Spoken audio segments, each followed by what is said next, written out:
just very briefly for the record, I'm Dr. Mike Eden. I've spent 32 years in the biopharmaceutical industry as a biologist, immunology, toxicology, biochemistry. I was 11 years ago or 10 years ago at Pfizer. And since then, where I was vice president, head of respiratory and allergy research worldwide. And I've spent 10 years in the biotech sector.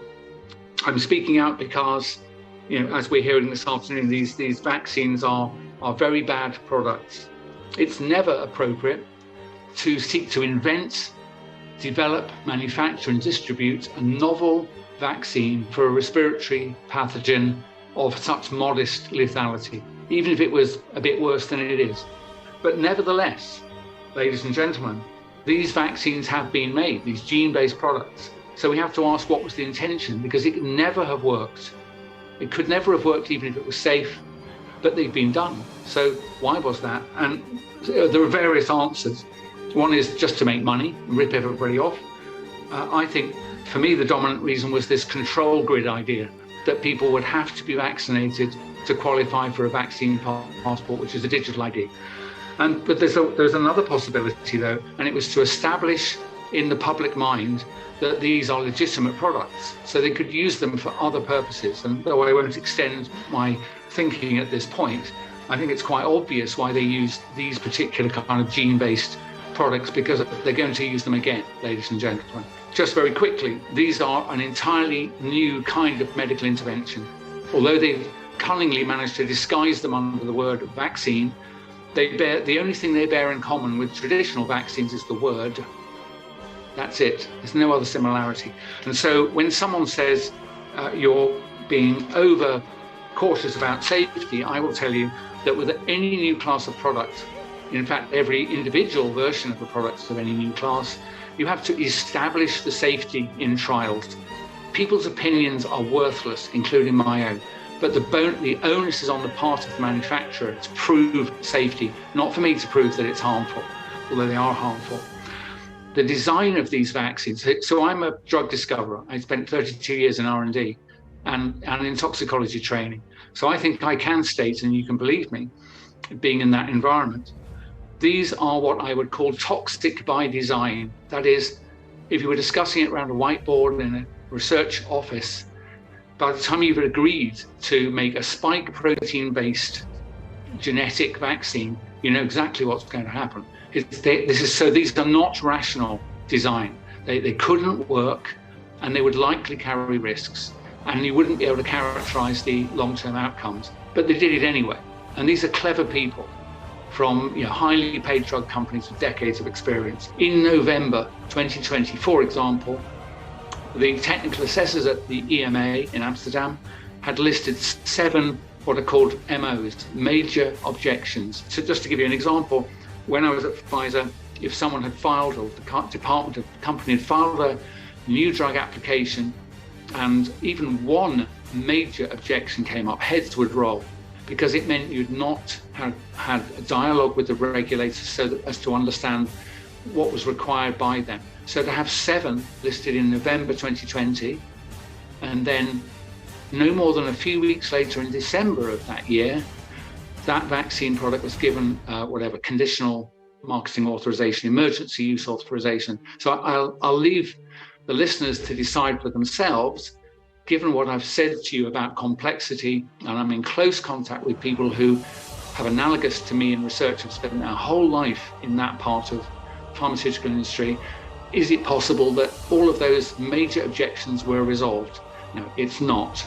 So what they have issued and rolled out and had injected into people are materials which, from batch to batch, vial to vial, syringe to syringe, they've got no idea what you're actually getting. And I think that is probably a major contributor to the huge range of toxicity that we see in the database, such as VAERS in the US. Some batches or lots are associated with 6,000 adverse event reports, and some with a small handful. That's not possible to be due to differences in sensitivity, not across 1.5 million doses per batch. The average should be pretty much the same, and yet they're so different there's got to be a reason, and the reason is it's not the same stuff in each of the lots. So I would say it's a criminal manufacture.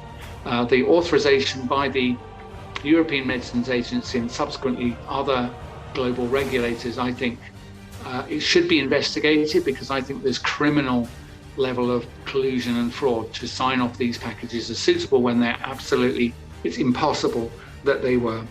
They don't do the things that they were intended to do. They don't protect you from infection or replication of the virus in airway or transmission. And I'm coming to the conclusion, looking at medical statistics, statisticians analyzing the data, I'm afraid it looks like what you see in the public domain is almost certainly data fraud at the country level. So in other words, you're being lied to even then about what these products actually do. It was never appropriate, although Bill Gates said it was, you will remember, the world won't return to normal, he said, smiling, until we've pretty much vaccinated the whole planet. So something is seriously wrong there. I'm mentioning it because people think it's an appropriate thing to do, and it's absolutely not. Honestly, if you're a young, healthy person, you're not at any meaningful risk of severe outcomes. And if anything, I suspect that getting the lifetime immunity from this particular rather bland virus for young people is actually slightly positive. And so it would be inappropriate. So why were they wanting to vaccinate every human being on the planet? Well, those of you who have been looking at this for a couple of years will know it's got nothing to do with public health.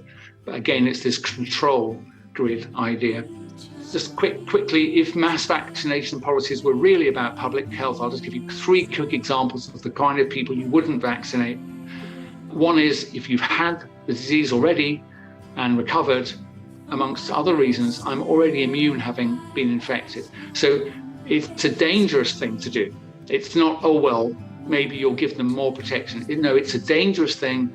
If they already have immunity to the virus, including to the spike protein, what do you think is going to happen if you introduce into their body a gene sequence that will manufacture large quantities of the thing they're already immune to? Well, they'll get hyperimmune responses. It may kill them.